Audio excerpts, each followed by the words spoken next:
Évidemment, les politiques publiques doivent inclure la prévention et ne pas se limiter à l'organisation des soins. Secteur de prévention d'ailleurs dont on parle beaucoup et que finalement assez globalement on développe beaucoup moins que le secteur de soins.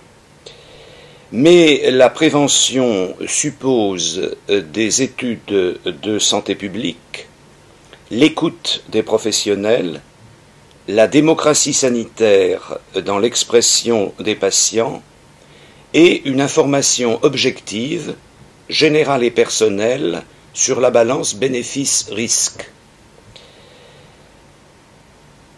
Et ceci doit se faire en dehors de tout lien d'intérêt.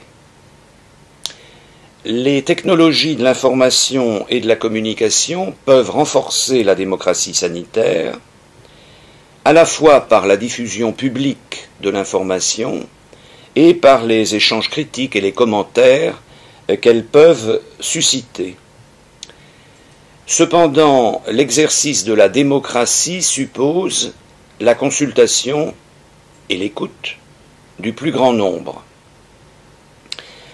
Les contributeurs actifs sur les réseaux sociaux peuvent libérer l'information et commenter l'information. Mais l'expression de la démocratie suppose une réflexion. Ce que peut-être les réseaux sociaux ne permettent pas dans l'immédiateté, où ce sont beaucoup plus souvent des opinions qui sont exprimées, plutôt qu'une réflexion un peu sereine et un peu plus approfondie. On croit souvent délivrer une information que l'on croit objective parce qu'on la donne, alors qu'en réalité on ne donne qu'une opinion qui est nécessairement un peu biaisée par la subjectivité de celui qui exprime cette opinion.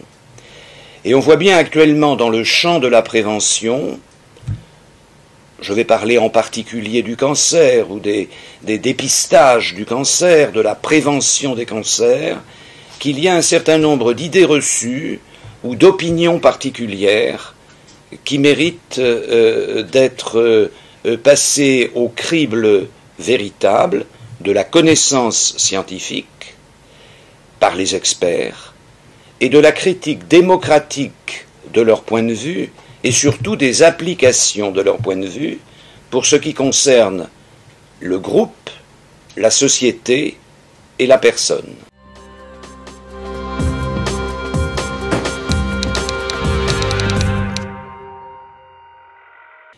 On parle beaucoup de démocratie sanitaire, mais très concrètement, au quotidien, qu'est-ce que la démocratie sanitaire pour une personne qui est malade ?